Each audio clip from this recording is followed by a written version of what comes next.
Hope you guys are well. So we have this lovely, beautiful lady here sitting here. It looks like there's some pus, maybe it's just nail polish, with a very, very ingrown toenail. Actually, in real life, it's more ingrown, isn't it, than in the picture. It's like so pinched. It's very strange. Is there a different angle? There we go.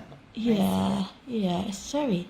Yeah, there you go, because you can see the impingement there. It's very, very ingrown. So what we're going to do is going to cut in the middle, and that should snap that piece there, and snap that piece there. And then I might need to wiggle that nail there. So I'm going to just cut this